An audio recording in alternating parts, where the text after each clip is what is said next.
For years on Utah's Capitol Hill, I'll clarify that this is Utah's Capitol Hill. Okay. The church has employed lobbyists that will go up to the Capitol to influence the legislative process.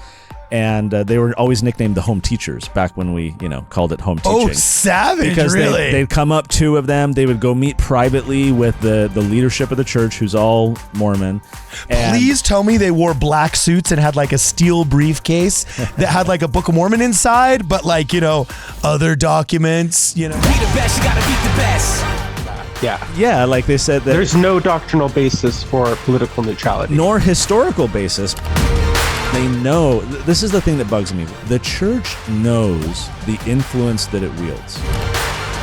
I don't know what it means to be political, because what is politics?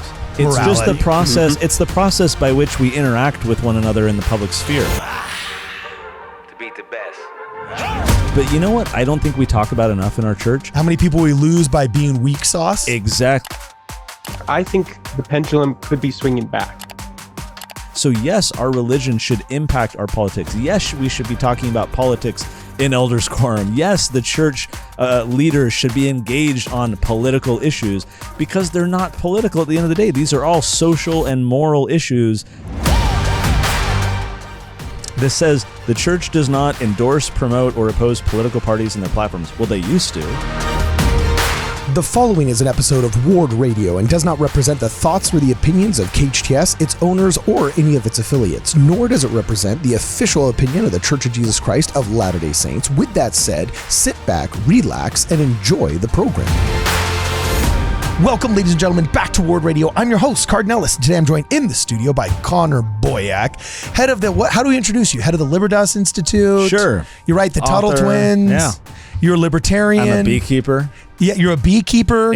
In the Beehive State, no less. Oh, with a tasteful beard. So we've got a tastefully bearded beekeeping libertarian author here in the studio, as well as via Zoom. We're joined by Luke Hansen, a writer for the Cougar Cron right now. And we're going to defend a statement, or I should say Connor is going to defend his thesis that the church is not, emphasis on the not, politically neutral. Okay, Connor Boyack, go. So we all know and have experienced during election season that we get the letter read over the pulpit from the First Presidency encouraging people to vote. Go, like in Utah in particular. It's coming. They'll read a letter saying, go to your caucus. But we want to remind you that the church is politically neutral and that principles compatible with the gospel may be found in, all political parties. And actually in June, the church released an update to this statement. So on the website, they have a revision now where they amplify it. Part of this was triggered from my recollection that, Ukraine and Russia and lots of stuff was fomenting and people were wanting the church to comment. They updated the statement to say, and this is a new part of it, typically, the church does not issue statements regarding disputes in or between nations, lands, or peoples.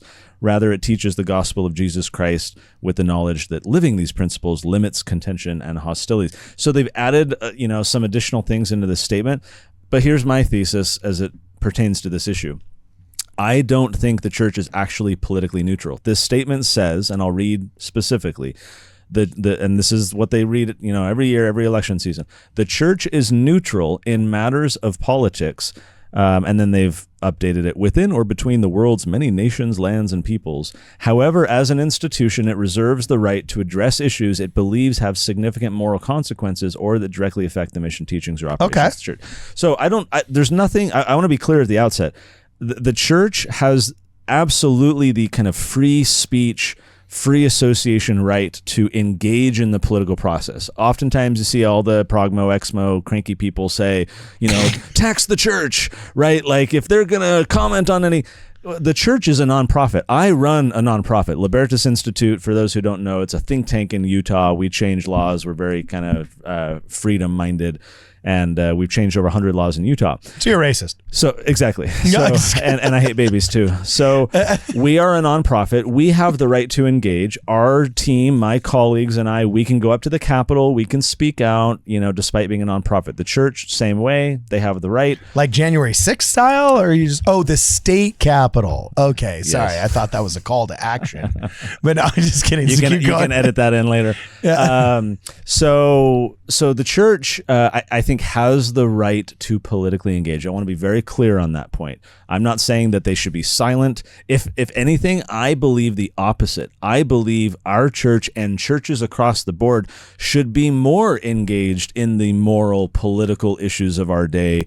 I'm not going to get into the history, but there's something called the Johnson Amendment that has basically silenced the churches for the past half a century. Whereas before, you'd get pastors who would stand up and preach from their pulpit and condemn this bill in the legislature or call out that candidate, for office and engage in the societal issues of the day. Our church affirms its political neutrality. Says that it reserves the right to engage in certain moral issues, but from my direct experience running a think tank in Utah, the church has engaged in a number of policy, legal, political issues in the state. I have done battle with the church in Utah on political issues, and so I've always squirmed when I read this statement because I don't think the church is really politically neutral. Now, they're probably viewing all of their stuff through the lens of, well, everything that we do engage in politically is a significant, moral issue, like we have that little asterisk there at the end. We reserve the right to address issues that we believe have significant moral consequences. So I don't think they are politically neutral. Again, I think that our church should be more engaged in kind of the moral societal issues that we deal with, even if those are perceived to be political. I just don't love these statements where they try and say, oh, we're politically neutral, when in fact they, for years on Utah's Capitol Hill, I'll clarify that this is Utah's Capitol Hill. Okay. The church has employed lobbyists that will go up to the Capitol to influence the legislative process. And they were always nicknamed the home teachers back when we, called it home teaching. Oh, savage, because really? They'd come up, two of them. They would go meet privately with the leadership of the church, who's all Mormon. Please tell me they wore black suits and had like a steel briefcase that had like a Book of Mormon inside, but like, other documents, like confessionals or something that they could leverage against people. No, they would come like the home teachers would and say, we have a message to share with you. Except in the case of the lobbyists, the message was, hey, church leaders don't want you to run this bill. And then leadership would just kill the bill. Because from the perspective of these Mormon elected officials, they're being told by implication that the prophet doesn't like this bill or the prophet doesn't want this law to pass. Is this like against the law though? Not at all against the law. Any organization is entitled to use the influence that it has to try and persuade elected officials to do something. But I know, but if you're enjoying 501c3 status and tax exempt status, there's like No, we do the same thing. We go try and get lawmakers to do what we want. We pressure them. We persuade them. The difference is, again, when the church does it, they have the legal right. There's no issues with the nonprofit doing it at all. Oh, wait, but wasn't that the Johnson Amendment? Though, the Johnson Amendment pertains specifically to the ability to endorse or oppose candidates, because it was Lyndon Johnson and he was running for office, and his opponent, he was getting beat up, and anyways, he just went to Congress and he filed this little amendment on some other bill that said, like, churches may not engage in candidate races, and ever since then, the religious community writ large has been completely silent and disengaged, not just with candidates. Because they're wimps, though. They're afraid. They're afraid of the IRS cracking down on them, and so they just kind of cower in silence and stopped engaging. So as a guy who has battle scars from going toe-to-toe with the home teachers and trying to oppose some of the things that they're doing, whatever your position on those issues may be, from my vantage point, the church is not actually politically neutral. Again, I'm okay with that. I think they should engage more. I just don't like that they try and maintain this aura of we're neutral, when in fact most members that I talk to have no clue that the church employs lobbyists and is exerting their influence privately in private meetings with elected officials, again, wielding their influence. It's not the influence of a guy running a think tank that says, hey, will you please run the bill? Their influence is, hey, the prophet sent us and he doesn't like this bill. And then immediately that bill is dead because it's implied that that's God's will. Okay, part of me is actually thinking, yeah, finally somebody's getting the stones to flex their power out now. You know what I'm saying? Like, let's hope so, but unless they're making really poor decisions that are wildly hypocritical. And I have a feeling by your smirk, that's kind of what you feel. You know what I'm saying? So yeah, you'll have to give us examples. But Luke, are you smelling what Connor Boyack is stepping in? Do you feel his thesis is true? Yes, 2 points. 2 points on this. Well, Number one is racist would agree. No, I've always seen that statement, Connor, the political neutrality statement, as a layperson, not as a person like involved with the lobbyists. I've always seen it as we're basically affirming the Johnson Amendment. So we're telling our church members, hey, look, we don't support certain candidates. So if a bishop ever says over the pulpit something about Trump, something about Biden, they've got like that plausible deniability going on there. Yeah. In addition to a whole myriad of other laws and candidates besides the president. So I've always seen that statement as that, like, we never tell our members to be in a certain party or vote for a certain candidate or law. But number two is, I do recall every election season, especially, you will see, especially like these historically Black churches, Black Baptist churches, that will have preachers, at least not necessarily saying you need to vote for such and such, but pointing out some non-biblical actions that certain candidates are taking. So I don't know how that legally works out for them, but I have seen it done in other churches, and relative to other churches, we're definitely a lot more reserved. I don't know if that's just because we have more money for the IRS to go after, or if it's just an overabundance of caution. So we are bending the knee to the priests all out of fear, huh? That's what I'm getting. That's my takeaway here. Those are your words, not mine. That's my takeaway here. You take what you want to take from that. So I want to piggyback on what Luke is saying. So in 2008, the Alliance for Defending Freedom started something called Pulpit Freedom Sunday. And it was this yearly thing where they would encourage pastors to basically flout the Johnson Amendment and intentionally speak out on, candidate races and engage in the process. I think that has fizzled out. I don't know that they've done it in the past few years, but there has been this effort for people to basically say, yeah, get some stones, stand up, let's preach for what's right. What are we seeing in primary? Do what is right, let the consequence follow. And it seems like a lot of, the attorneys that Curtin McConkie and the risk adjusters and the insurance company and everyone kind of poo-poos any desire to like stand up. And when I read this, Luke, like the point that you're talking about, this says the church does not endorse, promote, or oppose political parties and their platforms. Well, they used to. Right, like so they're saying we don't now, but like historically, the church definitely did, advising its members on. I'm on board with all of that. Yeah, like they said that there's no doctrinal basis for political neutrality, nor historical basis, because the church routinely engaged in this, and only in the past few decades, maybe because of the Johnson Amendment. I don't actually know what has led our church leaders to kind of swing the pendulum the other way. But, to say that we don't direct government officials or party leaders in the duties of their office, okay, they don't direct them, but they basically say this is what we want. And they know, this is the thing that bugs me, working in Utah politics with all of these legislators that I do, the vast majority of whom are LDS. The church knows the influence that it wields.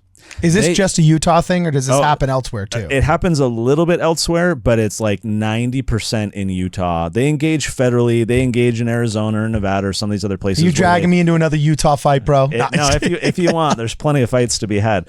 But they know. So here in this statement, I want to be clear. It says the church does not direct government officials or party leaders in the duties of their office.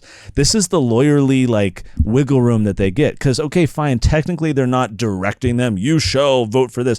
They just know that if they sit in a meeting, the home teachers, and they show up and they say, hey, we come with a message from church leadership that, we don't like this bill. They know that the way that message is going to be perceived and interpreted by the elected official, the Mormon elected official, is, this is what the prophet wants, therefore this is what God wants, therefore to be a good standing member of the church, of course I would just kill the bill. Or have they ever been savages and like ever leveraged like, are you aware of any situation where the politician hasn't buckled and then he's been like dragged in by his stake president and said like, first presidency told me to excommunicate you, duck? No, I'm just kidding. They don't have anything like that. But they also know what levers to pull. So they can go straight to leadership, who will kind of do their bidding, and leadership has the political power to, kill a bill or do whatever they want. So there are these dynamics in the Utah legislature that are specific to the church having this kind of backyard turf where they can wield significant influence, and they do. So I would allege that the church does direct. Do they really? Because I officials. kind of see him as pushed around. I see him as kind of browbeat by a lot of these It depends heavily on the issue. On some topics, sure, but on a lot of issues, feminists run roughshod on the church. They get whatever they want. I'll give you an example. Alcohol policy, right, in Utah. And so you take an issue like that and nothing will happen in Utah. Like, we want to privatize the government-run liquor stores. I don't think that taxpayers should be compelled to be in the liquor business, especially people who don't drink and whatever. So we say, hey, let's privatize these. And you cannot change any liquor policy in Utah without getting the church's blessing. So it depends on the issue. Sometimes they're browbeat. Sometimes they wield significant influence. I'll give you a little anecdote. Okay, hit it. So this was 2012, Mitt Romney, or maybe it's 2011. So Mitt Romney's running for president, and a legislator was running a bill that dealt with kind of Second Amendment gun control. And it was trying to nullify federal laws because in Congress, there was some Democrats pushing some gun control legislation. So this Republican freedom-minded legislator was like, hey, I'm going to pass this bill that says if the federal government tries to restrict our Second Amendment rights in Utah, we're going to ignore that. So it's what's called a nullification bill. Well, at the time... Sounds cool. Like sanctuary cities, but just for guns? For guns instead. Sanctuary gun. So yeah, of course, the news is all abuzz. Mormons, yay, Mitt Romney, a priesthood holder in the Oval Office, and the church is getting a lot of attention for this and so forth. So the home teachers show up at the office of this and legislator. By the home teachers, you mean the church lobbyists? The two church lobbyists. Names. I want names. They show up and they say, hey, here's the concern that we have with your bill, this gun bill. Mitt Romney's running for president. There's all this attention, and there's this perception in the news, in the media, that the church controls Utah politics. In other words, whatever happens in the Utah legislature is a reflection of the church because the church either blessed it or didn't oppose it. But there's this perception out there that the church controls politics. And so if your bill passes, if you pass this crazy fringe, controversial gun bill, then people are going to assume that the church is behind it or supportive of it, and we can't really have that. And so are you willing to just kill your bill and not advance it further because we don't want people thinking that the church is supporting something like this? The legislator, to his credit, he pauses and he's like, so let me get something straight. You're here in my office out of a concern for this perception that the church is influencing politics, and therefore you're here in my office to influence politics to try to get me to not run this bill. It was this very weird dynamic that they didn't realize that they were in the middle of engaging in something that they had this perception that they were fighting against, but they were really creating the experience that leads to those perceptions. So you get these dynamics where I got all kinds of stories. We fought them on medical cannabis. We opposed what they did on the anti-discrimination issue, kind of the kumbaya with the LGBT crowd on the gay rights stuff and anti-discrimination. And there's one weird story that bubbled up. Do you remember a few years ago when the church was getting kind of a black eye because some people were leaking their bishop interviews? So they were in disciplinary councils. Oh yeah, and people were leaking these. It's like online. a rite of passage when you go exmo anti-Mormon activists. Yeah, it's more common now, but 3 or 4 years ago, whenever it was just starting to happen. The Salt Lake Tribune wrote about it, and it's kind of bubbling up. Well, someone high up at the church talked to their buddies at the Chamber of Commerce and said, hey, what if there was a bill that made it, what is it called? A primary offense, a felony, if you are recording somebody without their consent. Now, Utah, like many states, is what's called a single party. Yeah, exactly. Single party posting state. I can be in a conversation. And the Cougar Chronicle is grateful for it. Yes, right, exactly. You get journalists out there who can, secretly record whatever they want because they themselves are party to that conversation. Well, this bill popped up in the legislature that said we're going to make it a two-party state, Utah. So you have to first get consent of the other person. Now, the church liked it, or this person high up at the church liked it on behalf of the church because no bishop or stake president is going to consent to that, and therefore they would have legal recourse to go punish these people who were leaking these stories because they'd be felons. Like that's crazy to make this a felony. So we saw the bill, we started attacking it. We find out that the Chamber of Commerce is behind it, and we're like, why does the Chamber of Commerce want to say if a wife is being beaten by her husband and she wants to secretly record it to get evidence on him to try and get a get out of jail free card or whatever, why is it that she should first seek her her husband's permission to then record this abuse or whatever. So, hey, Chamber, why do you care? Why are you involved in this? And they like dropped it like a hot potato. They're like, oh, the church asked us to run this bill. So then we go over to the church and we're like, what is going on? What are you doing? And lo and behold, there was this person high up that was trying to kind of plant that seed and get that to support the church. So you get a lot of these things that I talk to my colleagues in other states who run think tanks. They are just baffled because none of them have to combat a church. None of them have to engage. And it's even more awkward that I'm a, faithful, active member of my church. When we did medical cannabis in Utah, I had so many people criticizing me. How dare you do that? The church opposes it. People were calling my bishop, stake president, trying to report me or whatever. So it's just a weird dynamic to engage in Utah politics because the church does engage as well as they, I think they should. I'm not saying that they should be silenced. I just wish that the church would be very open about what it does. Well, this kind of bothers me just because they kind of come down on us. There was that Dallin H. Oates talk where he basically, I thought it was going to be a banger speech on religious freedom, 4 or 5 conferences ago. And it just ended up being him running interference for Uchtdorf, who got caught donating to the Democrat Party. Do you remember that? Do you remember that general conference talk? Yeah. So I kind of feel like they tell us to like pipe down and get along while they straight up got like home teachers running around. Yeah. And by the way, I want one of two things to happen. Either they start playing by the same rules we do, and they tell us we have to, or they start sending out more home teachers to more state capitals and start putting their big boy pants on like straight up Joseph Smith and Brigham Young did and started telling people, like commanding their power. Because people don't realize this, but do you realize that if active members of the Church of Jesus Christ of Latter-day Saints throughout the Western United States would actually vote even somewhat cohesively, okay, we would be the 3rd largest voting bloc in America. There'd be the majority white that's still hanging by a thread, right? Which by the way is like the most ununified and undefined thing out there. There's the black vote, which was like totally, cut into by Donald Trump and is not as cohesive as everybody would like to think it was like maybe 10 years ago. And then there's members of the Church of Jesus Christ of Latter-day Saints in the West, all right, which right now are just as fragmented as all of the municipalities that they come from. Yeah. So they just kind of play a neutral role.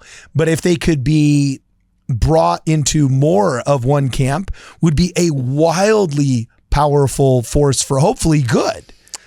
I don't see that. I mean, that is such a utopian view of the political landscape. It's interesting to think about. Labor camps for the people that do not submit is the moderate position. No, but it's so interesting to me that people can interpret their faith in such vastly different political ways. Here, I got this quote here pulled up from Harry Reid. He spoke to BYU students at a forum in 2007. He said, "My faith and political beliefs are deeply intertwined. I am a Democrat because I am a Mormon, not in spite of it." And then you find Republicans who say similar things. These two parties, I mean, there's a lot they agree on. Despite this perception that they are on vastly polar opposite ends of the political spectrum, they're just a little far off from one another, but they agree on a lot. But you get Democrats and you get Republicans, you get people like me who are more libertarian, who all interpret their faith in vastly different ways. How in the world could we ever be a common voting bloc and kind of collectively wield? Well, that's just lack of leadership. I'll tell you why. Because in the lack of leadership coming from your church, you seek strength in leadership from other avenues. And so charismatic leaders in politics have really risen to fill that niche in the absence of charismatic and powerful leaders in our church. And so that's interesting to carry back to the first part with the Johnson Amendment. If the church leaders were far more outspoken politically, socially, than they right are now, today. our church leaders are interested in not offending those that hate us, especially not offending anyone in general.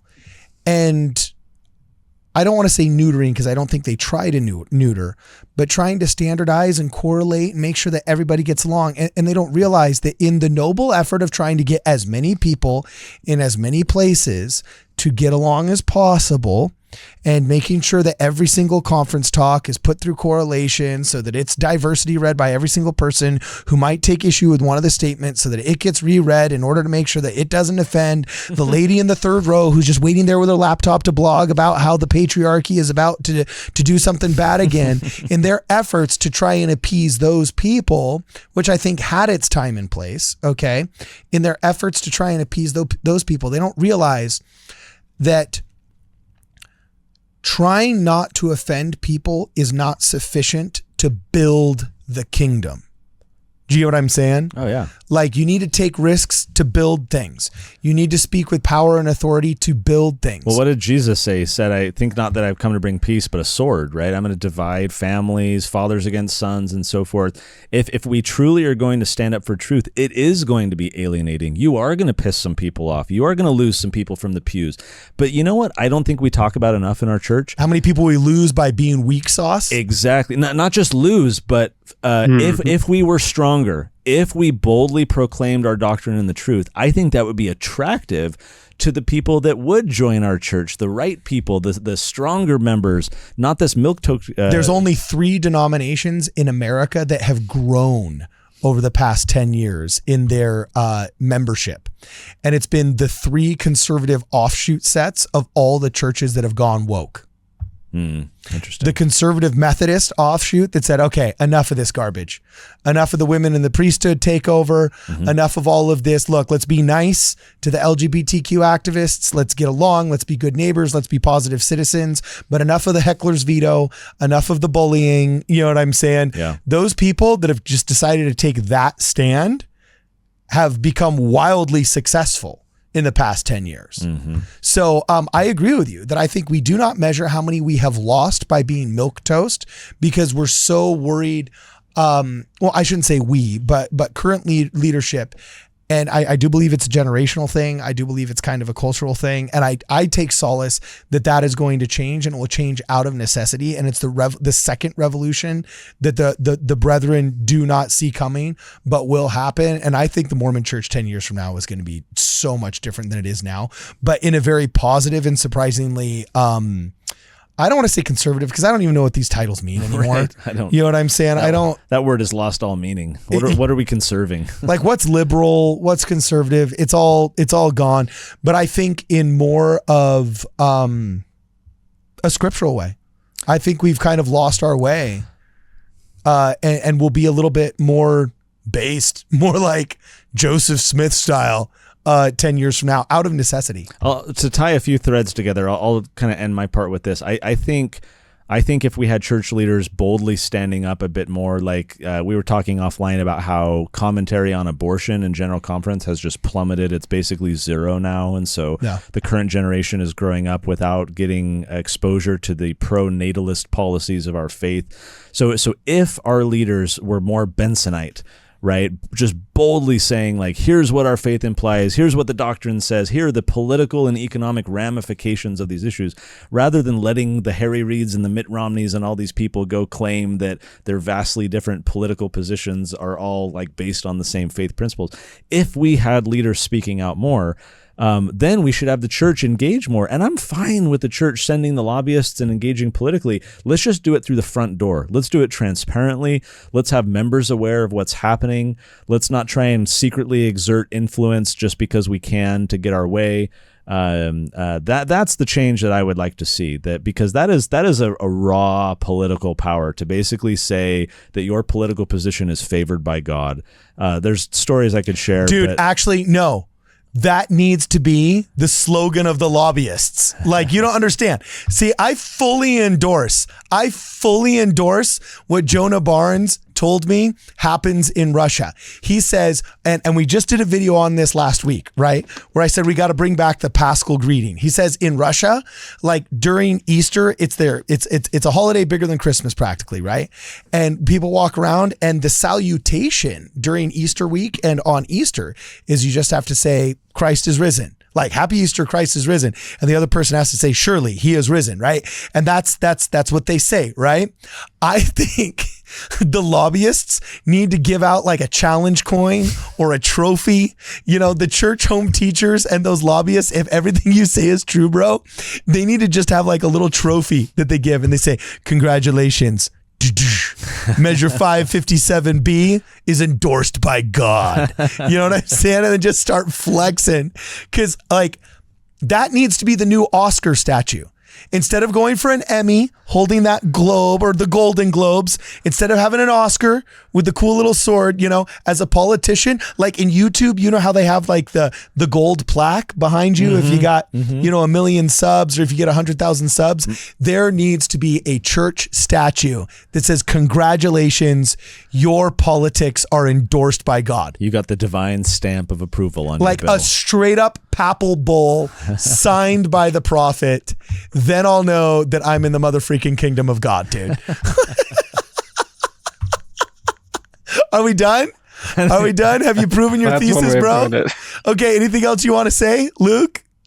Oh man, this is like a whole episode that I'm working on and want to do with you, because there's like the church official, like the church office building, what they're doing. Then there's the laity, what the members are doing. And I think the messaging that's coming from the church is telling members, even though they're not saying it explicitly, kind of the message people are taking away from it is we don't talk about politics. And you can never, I know Harry Reid and Mitt Romney and stuff do it sometimes, but the general membership, the feeling is you should not connect your politics to your doctrinal beliefs, because then you're telling other members that you're doctrinally superior to them in who you're voting for president, and you're telling them how is that wrong, even but possible? No, the church doesn't endorse any one or the other, so that means you can't do that. You're vote shaming them. I got called that on Facebook in 2020 for saying something about abortion. There's that topic again, and the candidates. So that's the idea that the laity's taking away.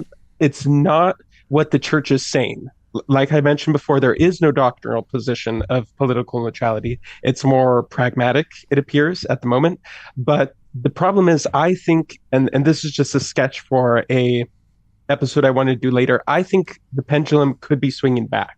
You know, we've gone crazy woke. There's people are in the wrong bathrooms. There's a crisis of meaning, and there's like kitty litter trays in the bathroom too. Yeah, and you've got to, like, the church has the doctrine. Like, in order to get good results, you have to start with good foundations. And the plan of salvation, the restoration of the gospel, the scriptures we have are the best foundation that someone could build a society on. But if we're uncomfortable bringing that vision outside of the walls of elders quorum or something like that, then we're seriously hampering ourselves, especially if this pendulum starts to swing back and more people start to look for the voices online. You know, they're probably not going to go watch General Conference. They're going to Ben Shapiro, Jewish, Michael Knowles, Catholic, Matt Walsh, Catholic, and are going to start even more explicitly religious channels like Pints with Aquinas. They're going to start looking for those for that meaning.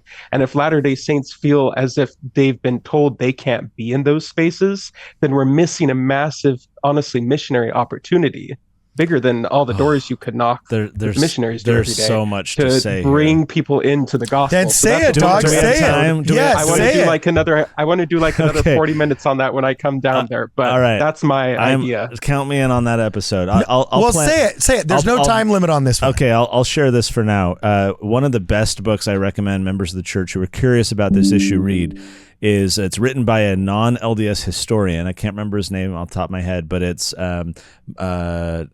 Moroni and the Swastika. You ever heard of this book? What the heck? Moroni and the Swastika. It's a must read. Oh, is it about Heber J. Grant when he went to pre-war Germany? No, it is the history of our church and its interactions with Nazi Germany before and during World War II. Oh yeah, because nobody understood what it was actually going to become. Yeah, because like there's that picture of Heber J. Grant, like where the church office building pushed him to go to Europe, and he didn't want to meet with him, but didn't he sit down with like Goebbels or something like that? And there's a picture of him having sat down with some early post-Weimar Republic leadership that would become the baddies. Well, even as you were leading up to that, you had the church reaching out and saying, you are seeking Aryan racial purity in Germany. Guess what? We love family history. Look what we share in common.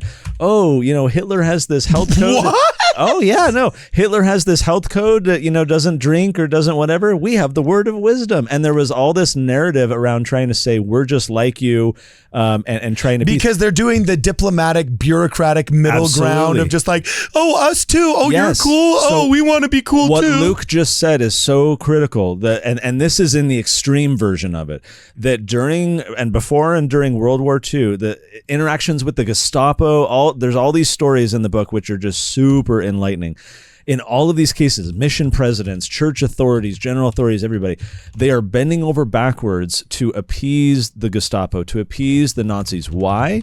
Because, so many members were from Germany. Well, no, it was the prime directive. They wanted to protect the flock, they wanted to protect members, but they wanted to keep the doors open for missionaries. They removed from church manuals and hymnals anything dealing with Jews in Israel. So they were basically censoring church curriculum to omit anything connected to Jews, and over again they start doing this. Now, by contrast, I've got some friends who are Jehovah's Witnesses. We got a lot of doctrinal differences, and clearly. But one thing where I applaud the Jehovah's Witnesses is that during World War II, they stood their ground. They said, we are pacifists. We don't believe in participating in stuff, wars like this, wars of aggression. We do not pledge allegiance to flags. They're idols. We will not, worship the state or any of this kind of stuff. They got decimated. The Nazis killed a whole bunch of them, imprisoned a whole bunch of them. It was horrible. And yet they stood their ground. They stood up for what they believed in. They were kind of the anti-Nephi Lehi, type of thing. Like, we're going to stand here and come what may. And I was so inspired reading the stories of how they handled themselves during this conflict. And then I read what our church is doing or did. And I'm just like, this is awkward. Like Helmut, okay, the story of Helmut Huebner, the 15-year-old boy that was youngest person to be executed formally by the Nazis.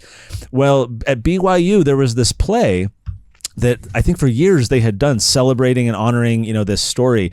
And the church got it shut down, and there was all this controversy around it. Yeah, that they took it down. They weren't doing this anymore. When was this? This was like in the 70s. Or? No, this was like in the 70s or 80s or something. And so Thomas Monson was asked by a reporter, like, hey, what's going on here? And why aren't you letting this production go or whatever? And I wish I had the quote in front of me right now. I'm just speaking off the cuff. But he basically says, I don't get why, what point there is in dredging all this up. The history is the history, And I'm like, why wouldn't we shine a spotlight on this brave young boy who was standing up for the truth, consistent with his faith and his doctrine? Dude, here's an article on it, bro, from 1984 in the New York Times.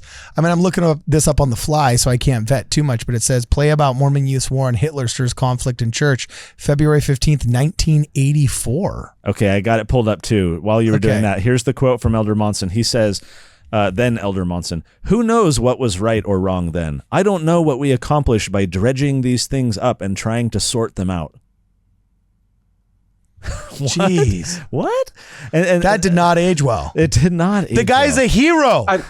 I'm going to hope that was an off-the-cuff answer. Yeah, it was. Jeez. It was. He was approached by a reporter from the Associated Press inquiring why he had stopped BYU from continuing the production of a play on Huebner's life and why research and publication of the story had been quashed. And so there were people wanting at BYU to write about this and share the story, and Monson had shut it down. Yeah. Dude, get out of town. So just going back to what Luke said, where if the prime directive is do whatever it takes to keep the doors of, for missionaries open, we're undermining the ability of those missionaries to attract people to the gospel if we're not in that process standing up for what we believe, including, Daniel in the lion's den or what, like these examples where we have to stand up in opposition to the prevailing powers that be. But when we appease and when we try to go along to preserve that prime directive, sure, we keep the doors open for missionaries to some extent, but I think we dilute the potency of what we're even doing, and we're not attracting to us the very people that we need. Okay, so we started this podcast out by saying the church is not politically neutral. Okay, now you pointed out that though that might seem to fly in the face of what the church recommends the laity do in staying politically neutral, that's actually a misreading of the statement, that there actually is wiggle room for activism and so on and so forth as an official body of the church. But I do feel like the overwhelming ethos of being a member, especially in a functional ward, is, not to ostracize people and to try and be politically neutral, right? So you're saying we need to actually be a little bit more activist. That would be more healthy, if I understand you correctly, right? Yes, and let me connect it to what Luke said. I don't know what it means to be political, because what is politics? It's Morality. just the process. It's the process by which we interact with one another in the public sphere. Or you could talk about it in the context of the market, exchanging and buying and selling and employing and everything else, how we interact one another through kind of the economic lens. This is all just human behavior. It's social dynamics. It's how you treat your neighbor. Religion, our faith, should absolutely permeate and affect and direct how we act politically, what we vote on, what positions we support. They have to be analyzed and checked against the gospel. Otherwise, what's the point? There's no Sunday bucket of like, okay, here I go to church and here's my religion. And then Monday through Saturday, I can think whatever I want and do whatever I want and vote for whoever I want, disconnected from my faith. There is no separate bucket. It's all one bucket. So yes, our religion should impact our politics. Yes, we should be talking about politics in elders quorum. Yes, the church leaders should be engaged on political issues, because they're not political at the end of the day. These are all social and moral issues that affect how we act in our lives on a daily basis. That's what the gospel is really exists to inform us on. So here's my idea, and this is what we'll end on. You had the Heritage Foundation or the Alliance for Defending Freedom. Yes, that one. Okay, the Alliance for Defending Freedom. They suggested, what was the name of that holiday? Pulpit Freedom Sunday is what they said. The Pulpit Freedom Sunday. Okay, so they went out and they said Pulpit Freedom Sunday. Basically, it sounds like, because the Alliance Defending Freedom is a group that provides legal counsel for people that get into Republican trouble. You know what I'm saying? And so it sounds like they would be willing to help you out if you got in trouble with the Johnson Amendment on that day, right? Dude, you know what we should have? We should have like our own version of that. Like, let's choose a Sunday. Testimony meeting. Yeah, let's just choose a Sunday, bro. And it's going to be pandemonium, because straight up all the liberals are going to get up on like testimony meeting and bear their testimony of like the A word in communism. And then like freaking all the conservatives are going to get up like open carrying and, bearing their testimony of the Second Amendment. And like, I don't know, some kind of weird prepper stuff. I find myself actually surprisingly in the middle in a lot of this. And I don't say that to do both sidesism. I like the Dallin H. Oaks quote that says, I found a lot of wisdom in conservatism, and I found a lot of wisdom in liberalism, but I find salvation in neither. I'm actually willing to entertain the idea that we need to be more politically active. I'm willing to entertain the idea that we need to be more outspoken about our views, and we need to actually flex our power, because right is might, and moral right is even more might, and so on and so forth. The only place where I get a little bit queasy about this conversation is that it's so easy to make a false god out of political measures and political candidates and political movements. Oh yeah. That if any of us are given the false sense of security, that if only we could become more of a red state, or if only we could become more of a blue state, then our problems would go away. Oh, AOC can save us. Oh, if we would just listen to Fauci and Mitt Romney, then we wouldn't have had these problems. Oh, Trump, he's the solution. It's trusting in the arm of flesh. It's true. It's trusting the arm of flesh. And so for me, the thing is, I think Jacob Hansen says this so well, and it's hilarious because he's considered a conservative firebrand.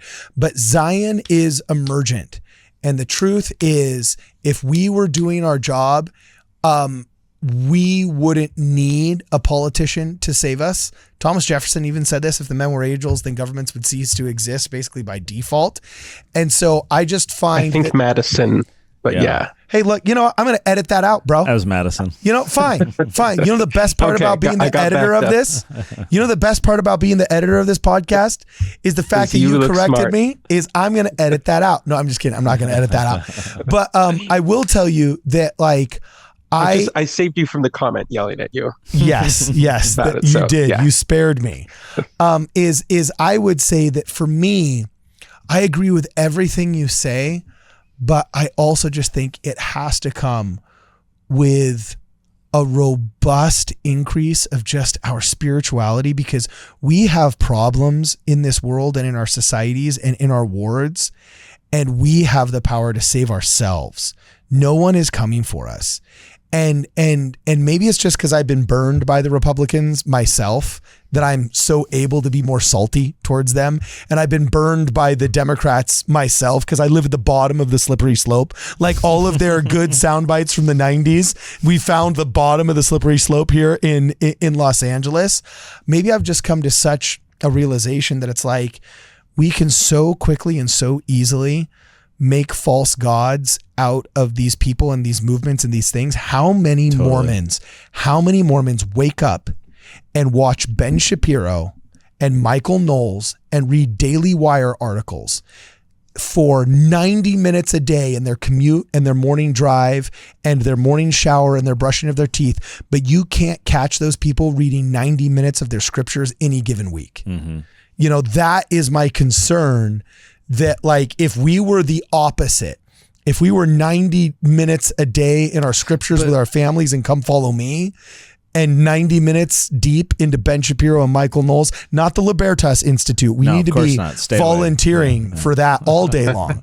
You know what I'm saying? But like if we were reversed like that, I have a feeling that we would run the show ourselves and not even need the freaking politicians. I mean, I agree with where you're going, Card, and I think you're right to say that. I'll just add this element on top, and that is people reading their scriptures for 90 days. I think members of the church today have their muscle has atrophied, the muscle of applying the scriptures to current political situations. Yes. Right. It's like the Matrix when Neo wakes up, right, and he's like, "Why do my eyes hurt?" And Morpheus is like, "You've never used them," right? Like his muscles had atrophied because of misuse. People in our church reading scriptures today have no clue how to read. Generally speaking, this is a broad brush.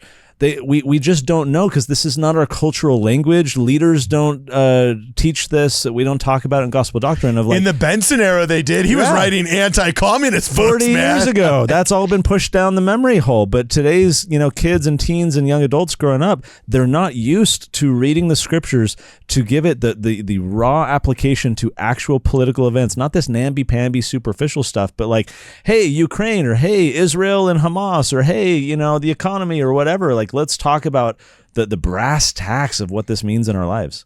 Yeah, rock on. So, with that said, who are you voting for, and why is your opponent, and why is the other person wrong? And why is the other person wrong? And why are members? And you need to quote at least 3 scriptures to support your position. Okay, and shame anybody that doesn't agree with you in the middle of Elders Quorum.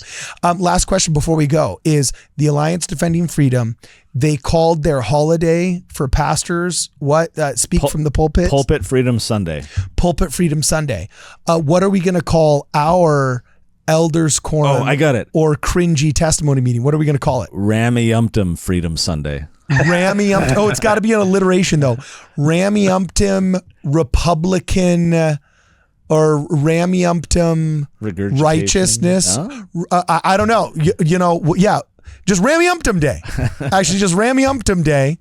But you have to pray about how superior your political views and your party is, instead of just your church. So it's just a little bit different. There's some originality there, So anyway, all right, awesome. Well, let us know what you guys think in the comments below. Do you think we're off our rocker? Do you look forward to Rammy-umptum Day? And if you do look forward to it, what would you say? Give us your Rammy-umptum Day prayers. We need to hashtag it. We get people like secretly recording their testimonies. Well, then we need a better name. We can't call it Rammy-umptum Day. We should call it, what was the Pulpit Freedom? Yeah, Pulpit Freedom Friday? Sunday. Oh, Pulpit Freedom Sunday? Yeah. So we should call it, I don't know. You guys let us know what you think this holiday should be called in the comments below. And that's going to settle this dispute. Either way, make sure, please, guys, if you can, if you're watching this after broadcast, if you're able to hook us up on Venmo, make sure you send us a contribution if you can at Venmo on WardRadio. We're also on the Cash App. Please sign up for our newsletter by visiting wardradio.com and signing up with your email address for our newsletter there. And if you can join our Discord, there's a link to our Discord on our website as well. And as always, for this and more, please make sure that you check us out at wardradio.com.